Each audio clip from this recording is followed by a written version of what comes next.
Helo na, chroeso ata ni ar gyfer y sesiwn ddiweddara yn y Cwt Cerdd. A'r tro yma, da ni'n craffu ar gerddoriaeth Gwerin. A dwi falch o ddeud bod yna panel o 5 yma i drafod.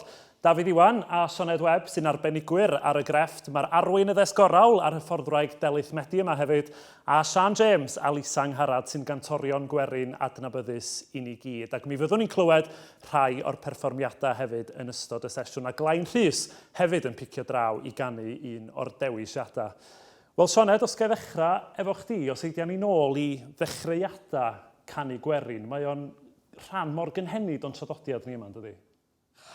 Wel, dwi'n meddwl bob tro am yr anthem genedlaethol, gwlad, beirdd a chantorion. A dwi'n siŵr mae cantorion Gwerin oedden nhw yn cyfeirio atyn nhw.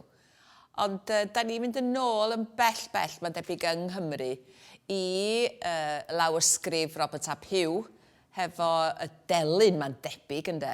A hefyd, yr hwiangerdd fach na gafwyd yn y margin fel petai, yn cerddi'r Gododdin, sef Pais Dinogad. A mae honna hefyd yn rhan o'r traddodiad canu Gwerin, nad oes na ddim cerddoriaeth arni hi. Ond mae'n amlwg o ran midr y geiriau ac yn y blaen, bod wedi cael ei gwneud i ganu. A wedyn mae rhaid ni gofio hefyd, dwi'n meddwl, mae y traddodiad llafar ydy traddodiad canu Gwerin. Nes doth y casglwyr at ei gilydd a'i rhoi nhw lawr ar bapur, ac wedyn mae hynny wedi codi nyth cacwn wrth gwrs, oherwydd mae'n rhaid dweud, wdi hwnna mae'n canu hi gywir neu, ac yn y blaen. Felly mae'n ffon ddwybig yn dydi i roi rhywbeth i lawr ar bapur, ar un ystyr mae o yn cadw y gan Werin a cadw yr cof at y dyfodol, ac ar y llaw arall mae o'n gallu stopio y traddodiad byw yma sydd mor gynhenid i ganu Gwerin beth bynnag ynde. Oedd Sioned yn sôn fanna, Dafydd, am y datblygiad cynnar yma. Sut fyddach chi'n bersonol yn diffinio canu Gwerin? Ie, wel, mae'n anodd ydy. Does o ddim modd diffinio canu Gwerin mewn gwirionedd. Ond, oedd Sioned yn cyfeirio at y casglwyr yna. Llawer ohonyn nhw'n ynghylch Bangor, dechrau'r ganrif ddwytha. A llawer ohonyn nhw cysylltiadau efo'r byddigions, felly, de. Oedd o bron y bod, fatha rhai bobl yn casglu antig seddiw, de. Ond o'n nhw'n gweld gwerth yr hen bethau yma, a falle'r Werin ddim yn gweld eu gwerth nhw. Ac oherwydd yr diwygiadau methodistaidd, oedden ni ddim yn bach yn cywilydd o'r canu Gwerin, achos oedd yn perthyn i'r dafar na'r ffair a canu maswedd, ac felly o'n nhw'n cael ei sgipo o'r neilltu. A pan nath rhai o'r byddigions o gwmpas i gasglu'r canu'n Gwerin, oedd rhai yn swylo i canu nhw ac yn canu'r fersiynau wedi llnau, wedi sensro nhw, gadael penillion allan, newid penillion. Y ffaith amdani ydy, dyn ni'n gwybod llawer am yn canu'n Gwerin. Mae'n draddodiad, sa'n neb yn siŵr pwy sgwennodd y geiriau a pryd. A dyna sy'n gwneud nhw'n ddifyr, ynddo. A dwi'n cyfal Dora Herbert Jones, oedd yn un o'r casglwyr cynnar, yn dweud bod nhw wedi cael cythal o job i berswadio'r Steddfod i dderbyn y canu'n Gwerin yma fel rhan o'r Steddfod. Am i bod nhw yn perthyn i'r ffair a'r dafarn, ac felly oedd eisiau llnau, a mi gafodd y canu'n Gwerin i llnau i wneud yn llawer mwy parchus a gwys parchus amdani nhw ar gyfer llwyfan y Steddfod. Ie, ond mae'n sicr felly wedi datblygu fel crefft ydy, a Delyth, ti'n rhywun sydd wedi cystadlu, wedi hyfforddi. Be di apêl canu Gwerin i chdi? Yn bersonol, dwi'n hoffi'r ffresni, yr hyddid a'r noethni o symud i sydd yn glwm efo canu Gwerin, boed hynny'n ddigyfeiliant neu hefo cyfeiliant, mae lan i ti fel unigolyn, sut wyt ti'n mynd i ddehongli fe. A chi'n sôn am y cyfnodwyr a'r casglwyr i gyd, wel, o'n i bai amdani nhw, dwi'n siŵr y bydde traddodiad canu Gwerin mewn eisteddfodau ddim ar gael o gwbl, a bydde'n plant ni fel athrawes gerdd yn siarad nawr, bydde'n plant ni ddim yn ymwybodol o ddim un o'r rhain, o'n i bai bod nhw ar lyfr. A chymod beth sy'n hynod o ddiddorol, yw'r fersiynau gwahanol sydd ar gael o'r canu'n Gwerin. Mae dwlu a beth yw'r haf i mi. Ond o'n i ddim yn styried bod yna rhyw 11 neu 12 fersiwn o hon ar gael. Mae hynna i fi, mor ddiddorol, mae rhain i gyd wedi cael eu cofnodi lawr. Felly, bod cofnodi ac bod rhywbeth ar bapur yn eich caethewch chi, radde, beth byddwn ni'n neud heb y papur? Ai dyna'r apel, ta Sian, fel cantores werin adnabyddus, ai dyna na dyddenu di yn y lle cyntaf, lle gychwynodd o'i gyd? Wel, o'n i'n lodes ifanc breintiedig iawn, achos o genna i athrawes telyn ffantastig yn Francis Môn Jones. A hi gychwynnodd fi ar y llwybr o gyfeilio i fi hun canu a chyfeilio ar un pryd felly, efo'r delyn. A wedyn oedd hi arfer llusgo fi, ddim llusgo chwaith, ond o'n i wrth y modd yn mynd i'r cynadleddau Gymdeithas Alawan Gwerin, ynde? A'r hoelion 8 i gyd yna, myred, a wna'n mynd i enwi nhw gyd, ond oedden nhw gyd yna, ac wrth gwrs ar y nos Sadwrn yn enwedig, oedd yna noson lawen, a pawb yn cyfrannu, ynde? A dyna, oedd yn gymaint o goriad llygad hwnna i fi'n yn ferch ifanc.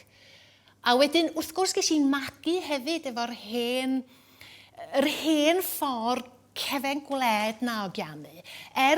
Fel Eddie Roberts a Cradog Pugh yn Sir Drefaldwyn.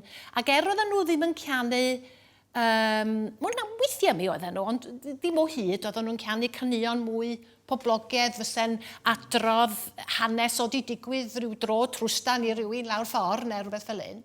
A mae gennau just y llun bendigedig yma o Eddie Roberts efo'i getyn yn canu'r hen ganeuon yma de, a mae di serio ar yngho.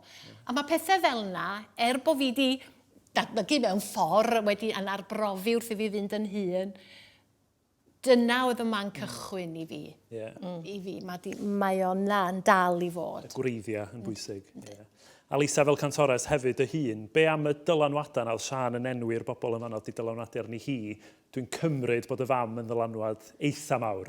Ydy, mae hi'n ddylanwad ar y ffordd fi'n canu beth, ond yn bendant yn ddylanwad ar y ffordd fi'n canu Gwerin. Os gallai ddefnyddio'r gair brainwashed? Ia'n credu falle bod fi bach yn brainwashed, ond sut i ganu Gwerin, un ffordd sy'n neud e. A ti wedi cael ei llais i? Ti'n meddwl ni? Diolch. Well, ti wedi cael ei llais i'n ei thrwy ni, Dafydd. So, diolchgar.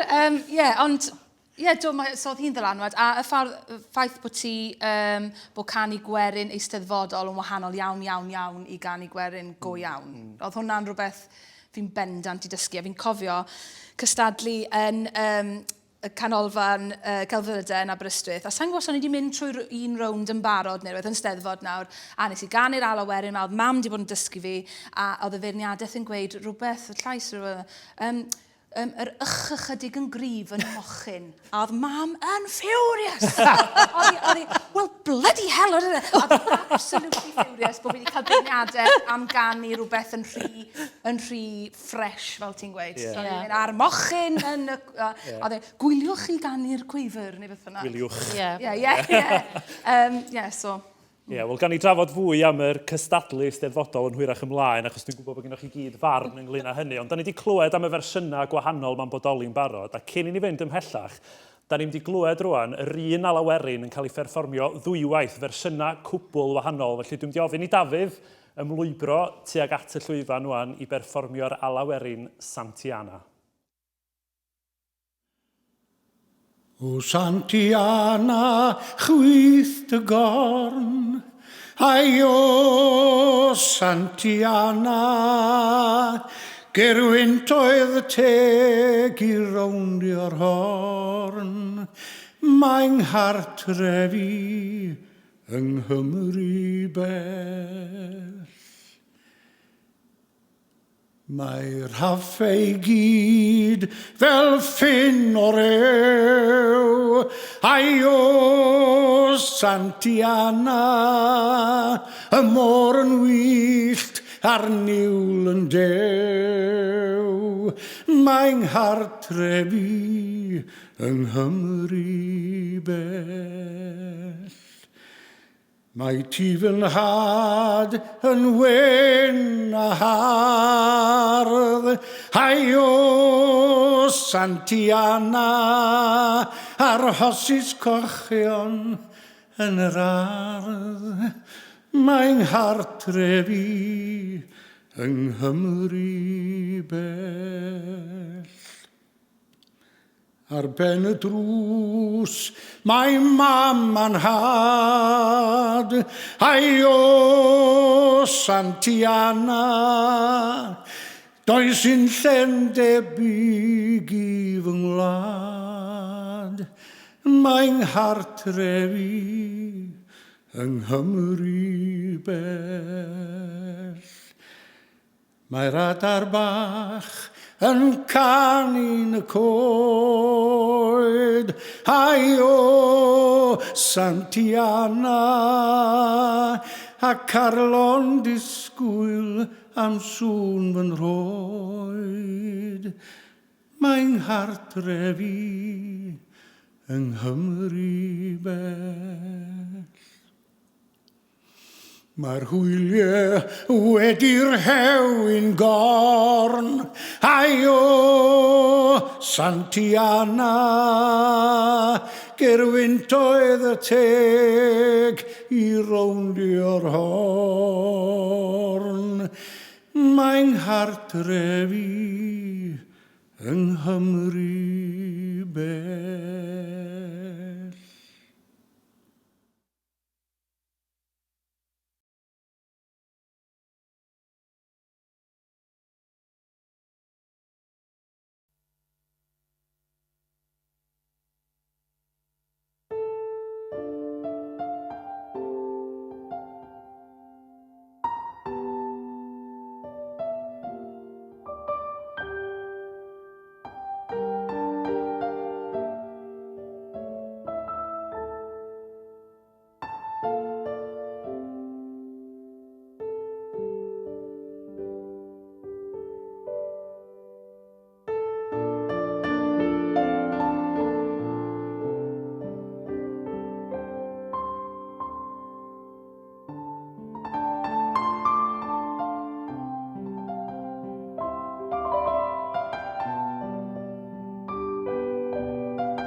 Wel,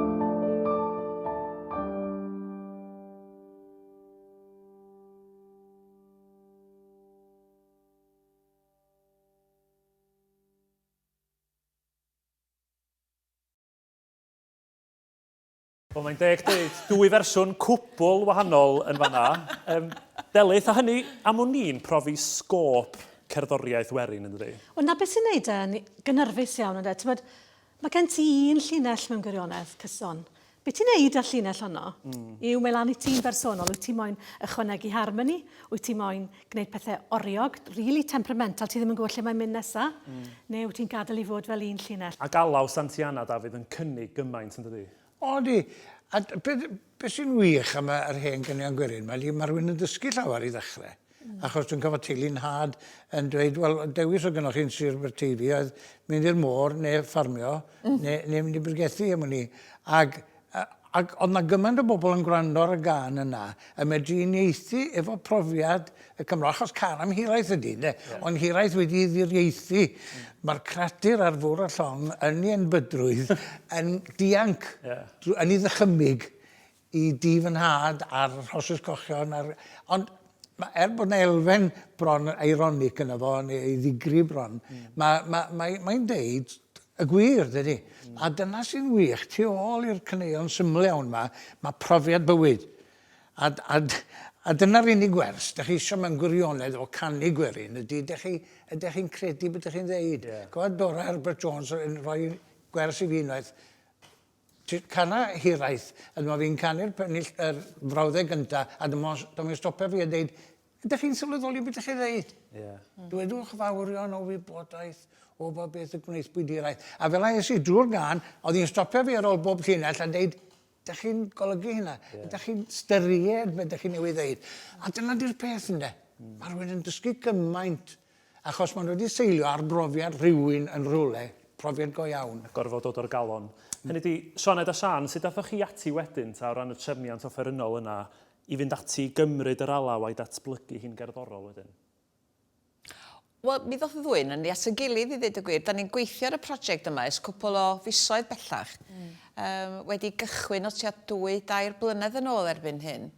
A mi ges i syniad, a mi gafodd Sian syniad.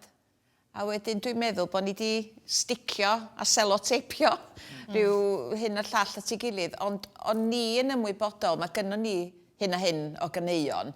A doedd na ddim waltz yn ei hi o'r gwbl yn y repertoire lle. Ac o'n i'n meddwl fysa waltz a plethu yr alaw i mewn ar ôl i chlywed hi yn fwy syml ar y dechrau. Yn ddifur ynde. A dwi'n gwybod, dwi'n hoff iawn o datblygu dilyn pobl fel rhywun. Fatha Bartok ddydw ni. Dwi'n meddwl am y traddodiad clasurol o hyd, achos bod Bartok wedi casglu'r caneuon mae gyd, wedi bod rownd i y gwledydd yma, doedd na un o'r caneuon wedi dyfynnu gan y fo, wedi lluchio nhw gyd i fewn i ryw gyfrifiadur. Ac be ddoth allan oedd i gerddoriaeth o felly, sydd o blas yr caneuon Gwerin, ond ddim wedi dyfynnu nhw. Dwi'n meddwl bod fi'n deud yn iawn, dydw Delyth. Wel, dwi'n cofio Bartok yn iawn. Ond mi fyswn i'n meddwl, fel dau gerddor nawr, dwy gerddor pianydd offerynnol, i fod hi'n hynod o anodd i argyhoeddi yn offerynnol heb fod y geiriau yno. Bod hi'n rhywbeth anodd ac yn heriol iawn i wneud ni mewn trefniant offerynnol o gymharu. Does dim ystyr y geiriau gyda chi helpu chi i gael yr emosiwn, i gael y teimlad. Oedd hwnna'n beth anodd iawn? Neu... O beth sydd wedi taro fi erioed ynglyn yn caneuon Gwerin ydy bod yr alawon yn medru sefyll ar ben ei hunain. Achos mae alaw Santiana, dwi'n meddwl, yn syrdanol. Ac wrth gwrs mi fyd wedi... Unwaith mae rhywun yn dod â cordiau gwahanol ac arbrofi a ffidlan fel dwi'n galw. Dwi'n meddwl ffidlan efo gwahanol cordiau. A mae drwy wneud hynna'n aml iawn dwi'n ffindio. Mae o'n datgelu mwy am y gen, felly, os ydych chi'n gwybod dwi'n fel. Mae'n bref, un o'r pethau brafiau i fi ydy mynd o dan yr haenau. Ti'n gwybod dwi'n feddwl, trio, mae gen o ti dy gen, a wedyn wrth gwrs mae pob gen yn golygu rhywbeth gwahanol i bob un ohono ni, dydy? Ti'n bod o ran y sentiment, o ran y geiriau, o ran yr alaw. Ond mae'n rhywbeth personol iawn mewn ffordd. Ond dyna di rhan o'r delight i fi, pan dwi'n ymaflyd ar i'w drefniad. Ffidlan. O mi fysa yna lawer iawn yn anghytuno bysa. Mae yna lawer isio cadw'r hein yn yr alawon yma mor byr a phosib. A dwi'n meddwl... Os na berig yn hynny, Sioned? Na, gos dim o gwbl. Os di pobl eisiau canu nhw yn noeth, fel ddari ni grybwyll gyna. Na, ddim o gwbl. Dwi'n gweld dim byd o'i le mewn canu nhw yn byr heb unrhyw fath o gyfeiliant o gwbl. Neu i defnyddio nhw fel deunydd i greu rhywbeth arall, neu trefnu nhw. A does gynnau ddim problem efo'r naill na'r llall. Mae hon yn ddadl ddifyr. Ydy mae'n ddifyr, dwi'n gwybod. Cymrwch chi ddawnsio Gwerin traddodiadol yn Iwerddon. Mae nhw'n sticlars ac mae gen nhw reolau pendant a gwae chi os ewch chi dros y ffin. Ond oherwydd y traddodiad caeth yna, ydych chi wedi cael rhywbeth fel Riverdance yn tyfu allan ohono fo. Bosib byddai'n meddwl efo cerddant yng Nghymru. Mae gennych chi sticlars mewn cerddant a dechrau mi fod i dorri reolau. Ond dwi'n meddwl bod mewn cerddant mae gennych chi gnewyllun allai fod yn esgor ar rhywbeth llawer iawn ehangach. O ran herio'r traddodiad? Ie, a mwy. Hynny yw, nid yn erbyn y traddodiad mae rhywun yn dadle fel yna, ond defnyddio'r traddodiad yna i greu rhywbeth newydd gwirioneddol gynhyrfus. A dwi'n credu... A mae'r un peth gyda Canion Gwerin.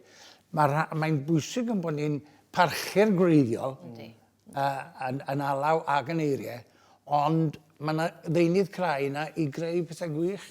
Ac un o'r cyfnodau mwyaf diddorol yn hanes recordio Cymraeg i fi oedd y 70au, pan nath grwpiau gwahanol fel Mynediad a wedyn plethu yna, gymaint o grwpiau gwahanol, cydio mewn Canion Gwerin a'i canu nhw'n i dill nhw i hunain. Nath Edward H. lot o'n nhw yn y dechrau.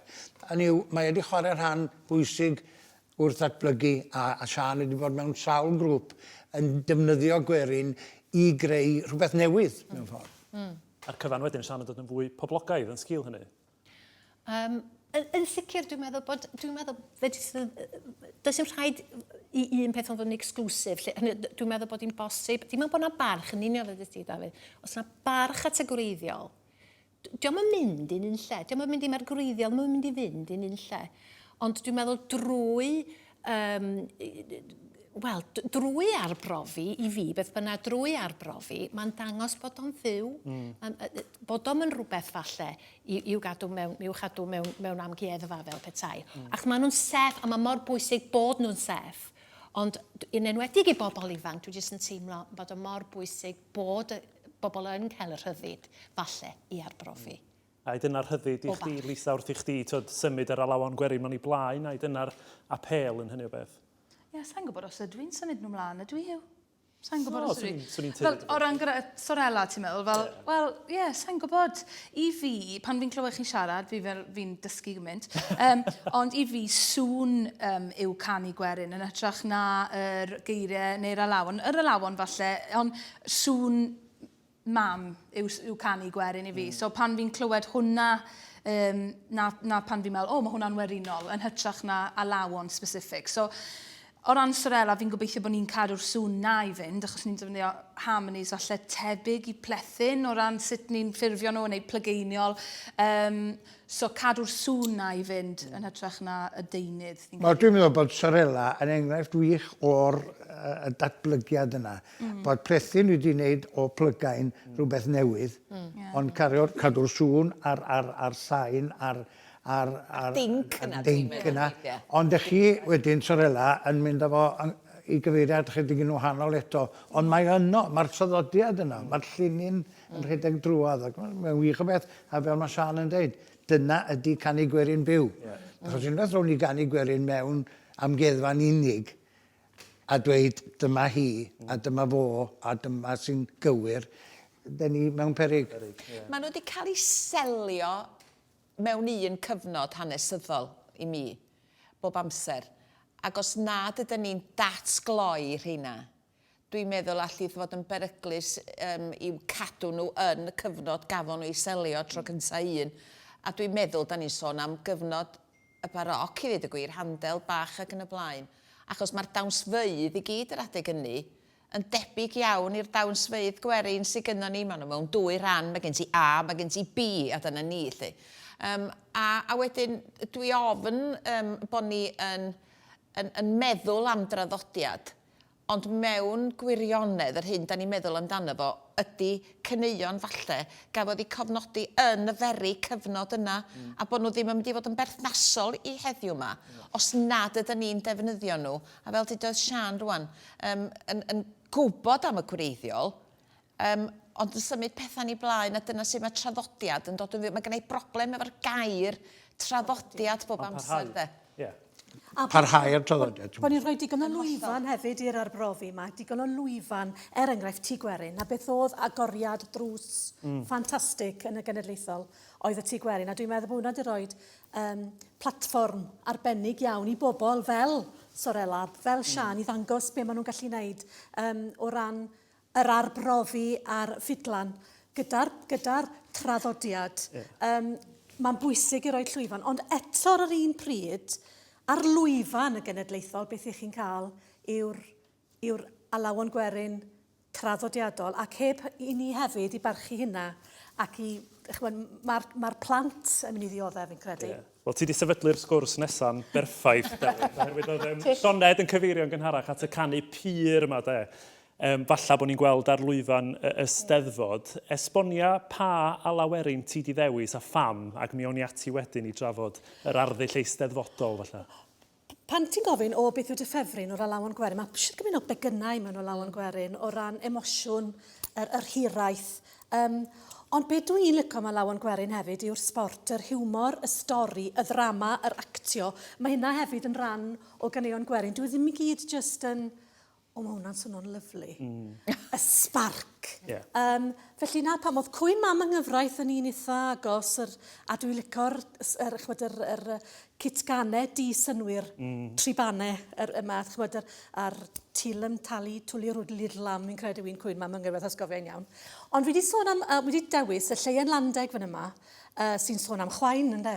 Ond mae hon yn ymwneud efo pob beth. Mae gennych chi'r cytgan di-synwyr, mae gennych chi y mesur triban, ddim cwaith yn cael ei barchu'n hollol efo'r odl fewnol bob tro. Ond, a mae chi stori. Chi'n blingo'r chwain, a chi'n cael ffortiwn am y cig. A mae pobl yn gofyn i chi, wel, le magwyd y math anifeiliad. I fi, mae hwnna'n rhan o ganu Gwerin yn sicr.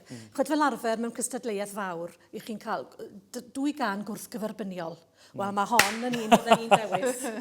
Wel, dewch i ni glywed rwan y stori yn cael ei hadrodd gan Glain Rhys yn perfformio Lleuen Landeg.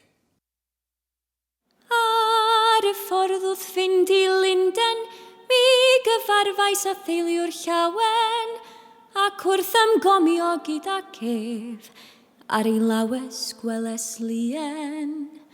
Taliad o do, taliad i o, ar ei lawes gweles Lleuen.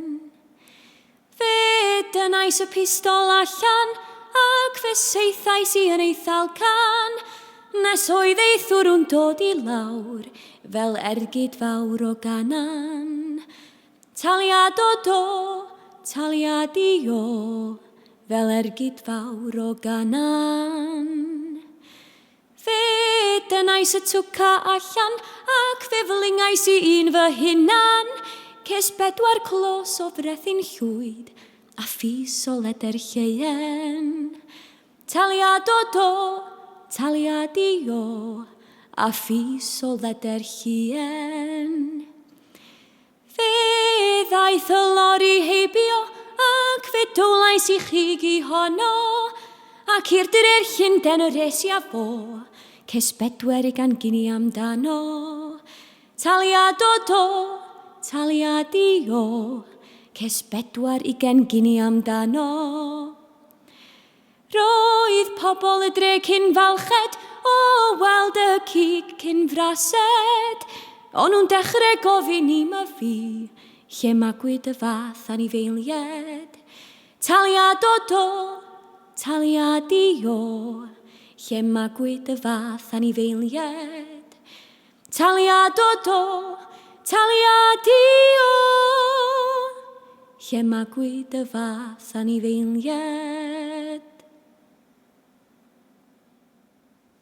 Diolch yn fawr iawn i Glain Rhys y fanna'n perfformio dewis Delyth, sef Lleuen, Landeg ac Gwerin. Da ni wedi clywed ar lwyfan yn Eisteddfodau ni, ond da chi gyd yn feirniaid Gwerin yn fan hyn wedi beirniadu mewn steddfodau.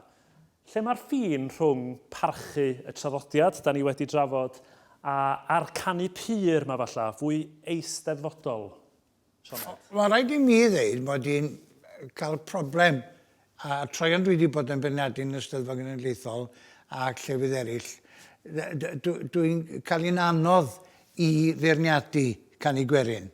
Hynny yw, wrth gwrs bod hi'n wych bod pobl yn cael dysgu, bod plant a bobl ifanc yn cael dysgu caneuon Gwerin, ac felly bod y Steddfod a'r cystadlu steddfodol wedi helpu dod efo yn ôl i fwrlwm canol y diwylliant Cymraeg. Ond, y peth gorau sydd wedi digwydd i'r Steddfod ydy'r tŷ Gwerin, oherwydd ni wedi tenio allan o'r byd eisteddfodol yn unig a caniatáu i bobl yr rhyddid yma o fynegu hunain yn gerddorol mewn sawl... Dwi'n cytuno dyna, ond fi'n credu bod angen y ddau byth.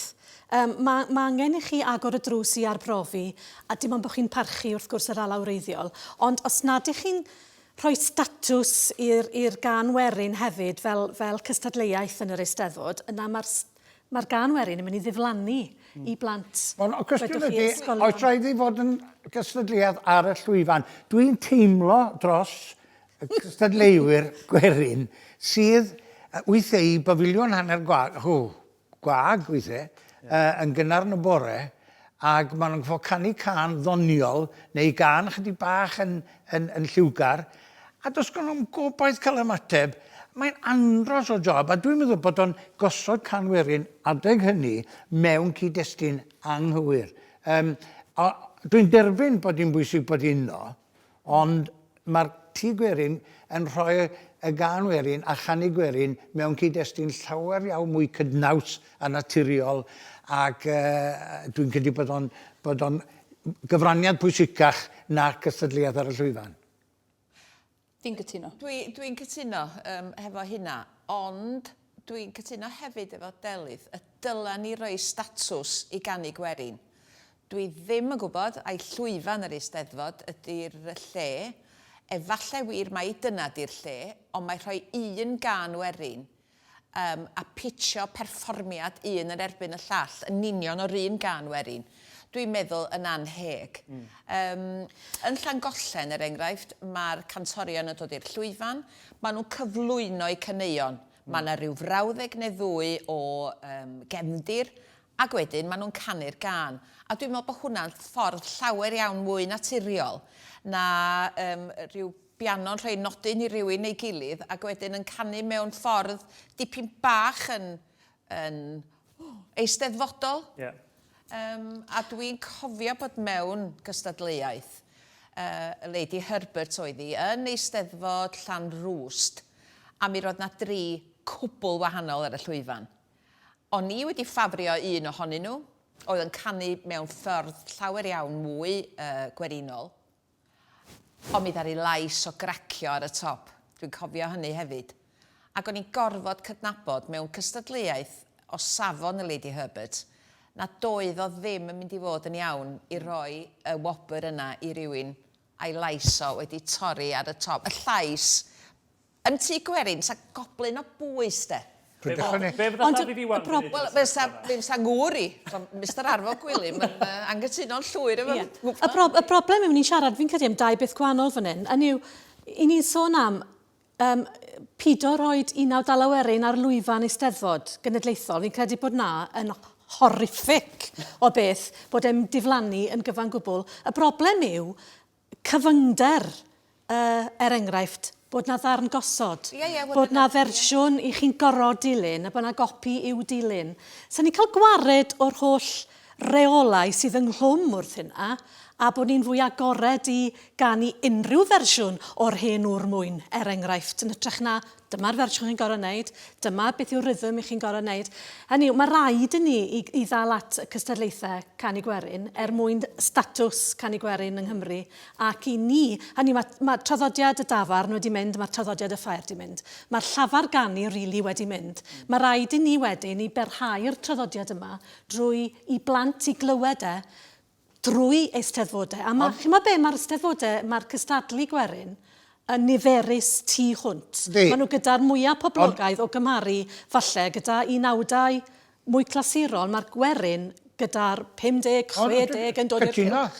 Cytuno, felly mae'n bwysig bod ni'n rhoi o yn yr amgylchiadau gorau posib. A beth dwi'n meddwl dy dyfodol Eisteddfod yw, yn ytrach na un pafiliwn mawr swyddogol, efo statws iddo fo, a pafiliynau llai pwysig, nifer o pafiliynau cydradd bwysig, felly Dim ots am ha pafiliwn fyddi di'n canu, mae'r statws yr un, ond mi ddylai'r pafiliwn Gwerin, sef tŷ Gwerin ychydig bach wedi ehangu, hwnnw dylai'r lle i fod i gyflwyno, falle 2 neu 2 can, i cyflwyno nhw i'r gynulleidfa, cael y gynulleidfa i mewn i'r perfformiad.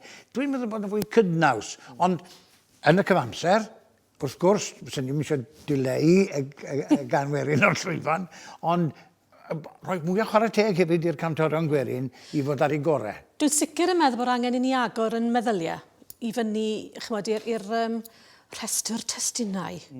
Mae rhaid i'r pwyllgorau Gwerin i edrych ar y pethau yma mwyn agor y drws i fod ychydig bach yn fwy eto'r arbrofol a i bawb i roed i stampu hunan yn fwy ar ganeuon unigol. Ie, dwi'n meddwl mae hwnna'n rhan o'r broblem. Dwi'n meddwl mae'r ffordd mae'r holl fynegiant yn gallu mynd allwch chi weld bod bobl sydd yn dysgu plant a falle'n dweud reit, mae rhaid ni wneud o yn y stael yma, achos mae rhaid i ni bwysleisio'r gair yma, achos wyt ti ddim yn wneud y gair yma ac yn hyn a llall, wyt ti ddim yn mynd i ennill, wyt ti ddim yn mynd i cael a dwi wedi bod mewn sefyllfa fel beirniad, lle mae rhywun yn teimlo, mae fel sefod i'n mynd tu hwnt i ystyr y gen, lle. A wedyn, ond wrth gwrs dyna di'r broblem, dwi'n meddwl, efo cystadlu a gael, mae'n stael yn ei hun mewn ffordd. Mae'n stael, ond dwi'n gwybod beth mae rhywun yn neud am hynna, ond naturioldeb mae rhywun isio. Achos yn y byd Gwerin, chi'n sôn am canrifoedd nhw, dath cystadlu beth mewn i'r peth nag oedd. Oedd e gyd yn perfformio ond oedd. Y cystadlu yw'r broblem. Ond os ydych chi moyn i Werin fod yn rhan o llafaru plant, hynny yw, maen nhw'n gwybod beth yw caneuon Gwerin, mae'r urdda a'r caneuon Gwerin o fewn yr urdda Steddfod Genedlaethol yn rhan o ffordd iddyn nhw i ddysgu nhw, a dyna ni. Mae'n di fod yn goblin o beirniaid os oes na ddewis cryf ar y llaw arall. I blant yn enwedig. Mae'r Lady Herberts, maen nhw'n cael dewis unrhyw 2 gan, mae hynny'n i'w groesawu, yn sicr. Ond efo'r plant mae'n dysgu yr un gan Werin, yn union yr un ffordd, a mae Sian yn dweud, heb fynd eiliad oddi, neu un nodyn oddi wrth yr hyn sydd ar bapur. A mae rhaid iddyn nhw ddilyn y fersiwn yna mae'r rhestr testun yn rhoi. Ie, i fe hunan ddewisiad yw'r ateb, felly. Dwi'n meddwl. A dim copi i'r beirniad yw'r ateb. Os yw'n dal yn gystadleuaeth, mae dal yn rhaid i'r beirniad fel ddelio dy sefyllfa lle mae llais rhywun yn craco neu mae rhywbeth yn mynd i mae rhywun yn anghofio'r geiriau, ti dal yn gorfod defnyddio hwnna wyt ti, a wedyn ti'n colli petai y person na mewn tafarn, bydde neb yn becso bod y llais di craco. Neu tasa'r gystadleuaeth yna yn y tŷ Gwerin fel oedd Dafydd dan efo. Bydda rhywun yn cyfaddawdu mwy wedyn o ran y llais. Dwi'n meddwl bod rhaid i ni, gan bod ni'n rhydd fan hyn i ddweud yn barn, derbyn bod yn y traddodiad steddfodol fanteision ag anfanteision. Mae'r steddfod wedi cadw lot o bethau'n fyw. Ond mae'r ffaith yn bod ni'n cystadlu bethau hefyd yn erbyn yn gilydd yn gallu bod yn beth negyddol. Oherwydd, da ni'n gosod pobl yn gyndael y trydydd. A ni dyna di'r pwynt, yn sicr ddim efo canu Gwerin. Cyfo yr agoriad llygad ges i fynd i Iwerddon am tro cyntaf i ryw noson lawen naturiol yn digwydd. Ac doedd na ddim arweinydd, yn sicr doedd am beirniaid, be oedd yn digwydd, oedd pawb yn gwneud i bwt fel oedd yr awen yn ei taro nhw. Fe machgen oedd y tân yn edrych, os oedd ddim yn cymryd sylw o ddim byd. So di'n reit, yn ei pib allan o'i boced, a chwarae can. A'r mynd all yn canu. Neb yn cymell, neb yn galw, rwan gan i John, ni gan i... Na, pawb yn... A dyna'r teimlad bendigedig cyntaf ges i o noson lawen ddigymell heb arweinydd. A dyn ni'n colli hwnna braidd, oherwydd bod ni wedi arfer efo arweinydd, gael y mistawrwydd, perffaith chwarae teg, ceiwch y drysau, mae'n mynd i gael ei can werin ddoniol i chi rwan. Mae'n drafodaeth ddifur iawn, a Lisa, ti wedi cystadlu dy hun troion wrth gwrs, ond... O, byth cael llwyddiant.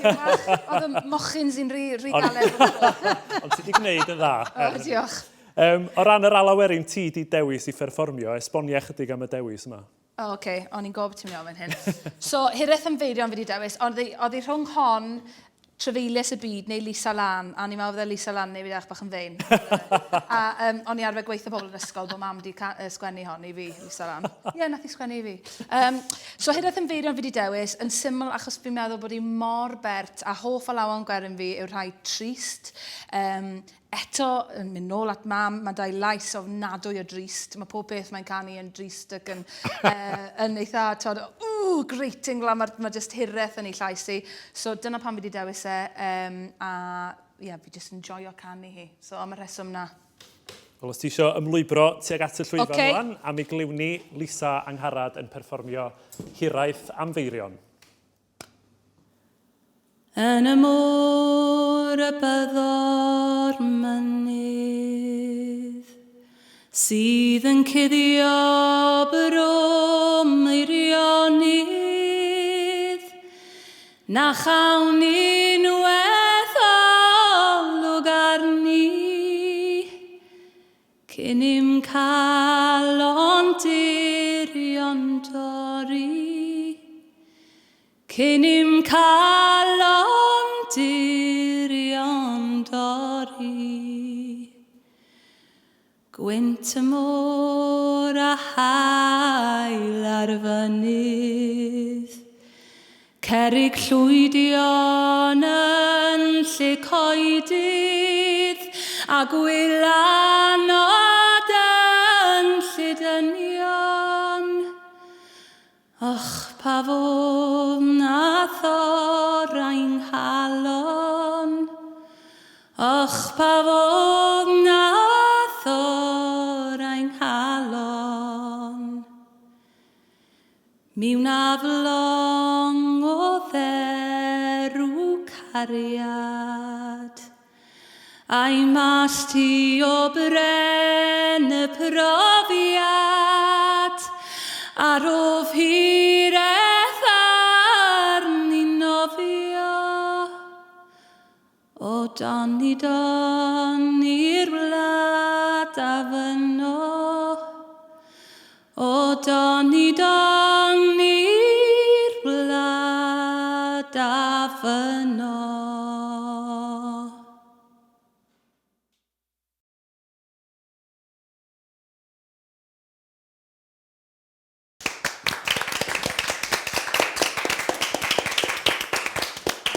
Iawn, Lisa, joio hwnna. Diolch. Hiraeth am Feirion yma na, Sioned. Sgen ti Hiraeth am Feirion yma yng Nghaerdydd? Dwi newydd ddod o Feirion. Da ni wedi symud i Feirion wrth gwrs yn ôl.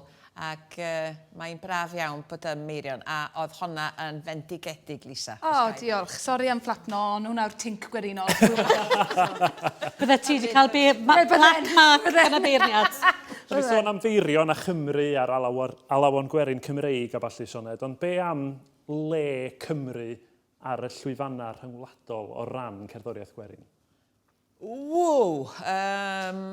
Wel, dwi'n meddwl bob tro fod na ddeffroad wedi bod yn Ewrop.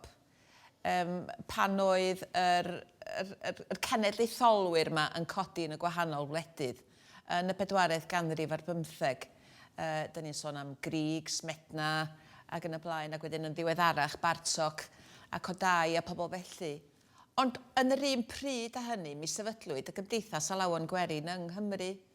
A dwi'n meddwl bod y cynadleddau fi oedd yn gregynog ac yn y blaen, a wedyn gan y Gymdeithas a Lleuen Gwerin, dwi'n meddwl bod hwnna wedi dangos Cymru i'r byd. A mae yna gerddorion clasurol hefyd yng Nghymru wedi arbrofi hefo'r syniad yma o gerddoriaeth Werin. Mae gen Matthias, Hodinot ac yn y blaen, mae gen nhw gerddoriaeth a Lawon Gwerin yn ei darna. A mae gen Grace Williams er enghraifft, mae gen i ddarn o'r enw Penillion sydd yn dilyn yr traddodiad Cerdd Dant. Wedyn dwi'n meddwl fedrwn ni gadw'n penna'n uchel yng Nghymru, lle mae cerddoriaeth Werin yn y cwestiwn. Mae yna rhywbeth di-addurn bron iawn yng ngherddoriaeth Cymru. Mae'r alawon yn sefyll yn union fel ac y maen nhw. Does dim rhaid i ffrilio nhw i fyny, medde fi sy'n newydd bwyntio. Maen nhw'n gallu sefyll ar ei pen ei hun. Neu maen nhw'n gallu cael ei defnyddio fel arall. Wel, Sian, oedd Sioned yn sôn y fan am yr arbrofi, a da ni am glywed fersiwn gen ti rwan. Sonia am yr ala Werin yma. Hyn ti wedi gwneud efo'r gan Werin?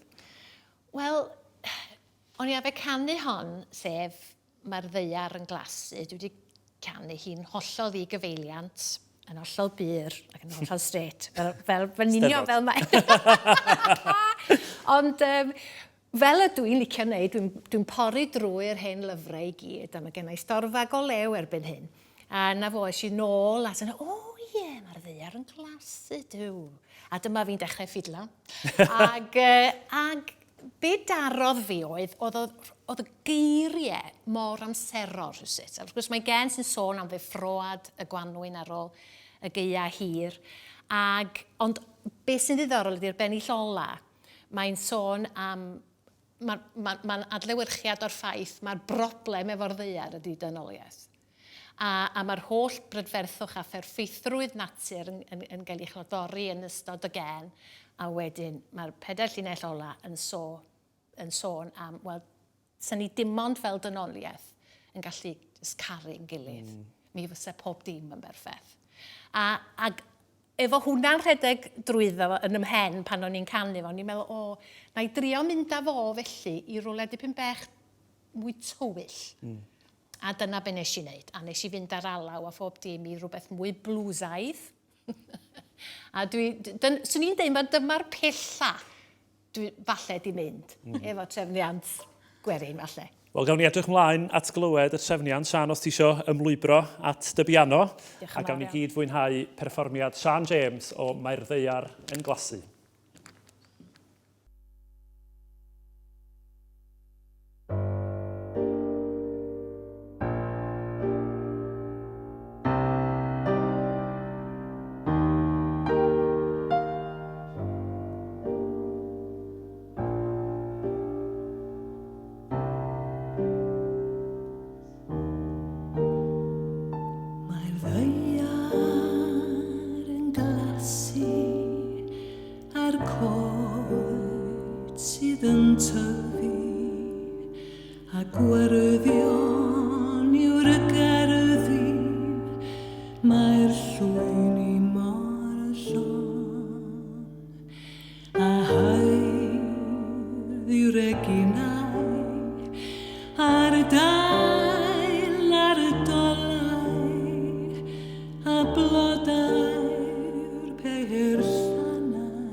Gytsainio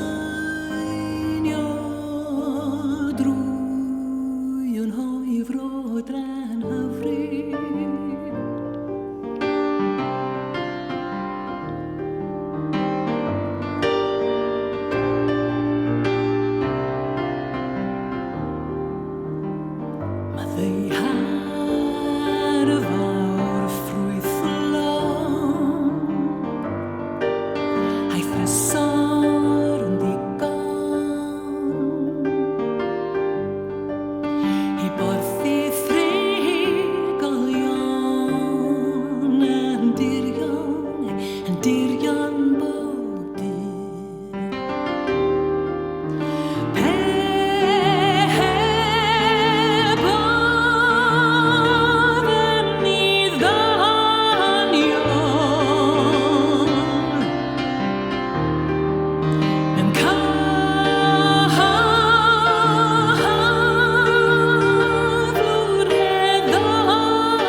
Arbennig Sian ar arbrofi i'r eithaf fanna. Delyth wedi dy blesio?